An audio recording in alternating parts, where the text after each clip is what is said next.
Now students, see activity 6.7 is given. They are asking about the amount of hemoglobin in males and females. So in males it is around 15 to 17 gram per deciliter, and in females it is around 12 to 14 grams per deciliter. And it may vary depending upon the physical conditions and the altitude on the where the person is.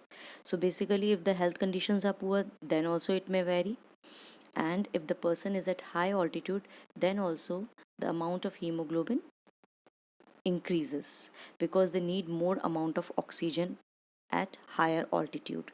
So you can see the person who lives in higher altitudes than in plains, their RBC count is comparatively higher than the one who lives in plains. Now come to the next topic of this thing, transportation or circulatory system, is blood vessels. So as you all know students, that humans are having closed circulatory system.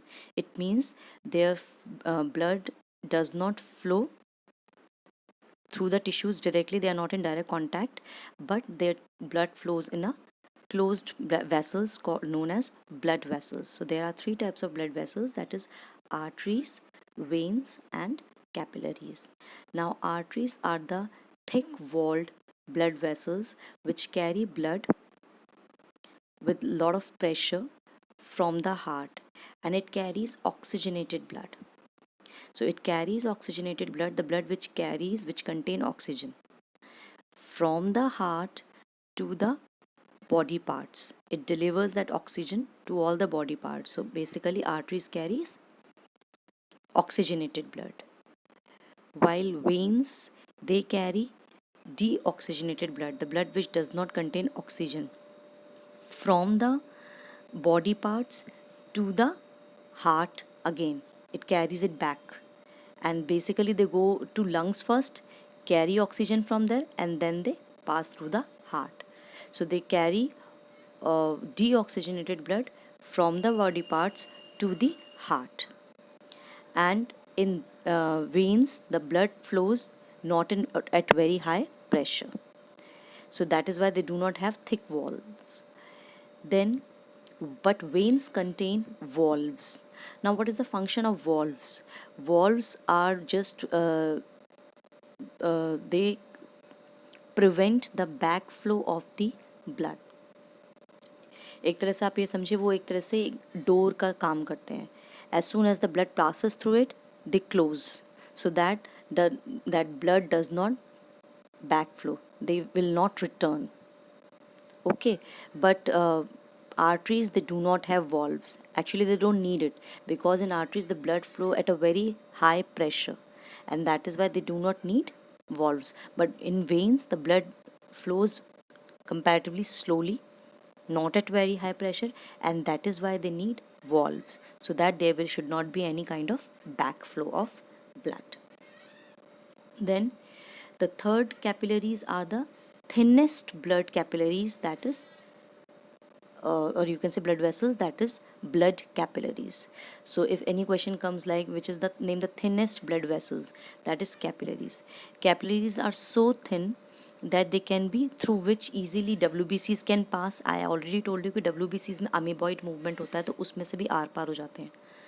तो और उसमें से थोड़ा थोड़ा थोड़ा थोड़ा tissue fluid भी रिश्ता रहता है, लीकेज होती रहती है. That we will learn about this later on in the topic. So they are so thin, and between arteries and veins there are always a capillaries, as you can see in the picture. Also I can show you here.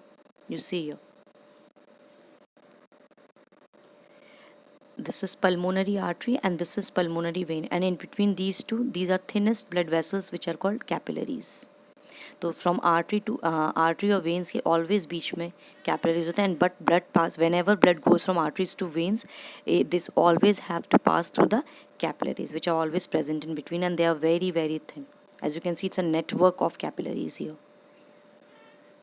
And one more thing I want to tell you regarding this arteries and veins, that in case of arteries, it carries always oxygenated blood, but there is one artery which cannot do so, that is pulmonary artery.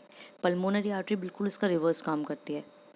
And same is with the pulmonary vein also, that veins always carry deoxygenated blood, but pulmonary vein, except pulmonary veins, because pulmonary veins carry oxygenated blood. So these are the two exceptional cases in case of arteries and veins. They are doing just reverse. Okay, so because in exam this kind of questions can come, what's the difference between RBCs and WBCs, what's the difference between arteries and veins, etc. So this kind of questions you have to prepare. And there is one more topic given over here. What happens if this system of tubes develop a leak? Think about it. I want to tell you that this particular question, this year only it has come. It was asked. So please prepare such type of questions which are given in between the book. So for that purpose, you have to read the book thoroughly and you have to underline all the important points. So the answer of this question is, think about situations when we are injured and start bleeding. So naturally, the loss of blood from the system has to be minimized. In addition, leakage would lead to a loss of pressure, which would reduce the efficiency of the pumping system.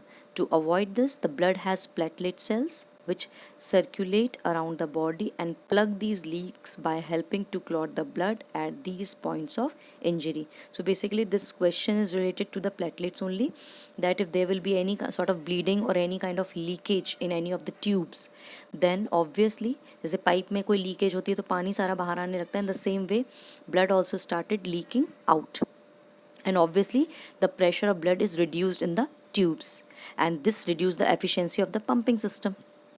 And to avoid this situation, what we can do, what our body will do, the platelets will help us. They quickly clot the blood and plug the leakage, okay, at the point of injury. So this is the answer of this question.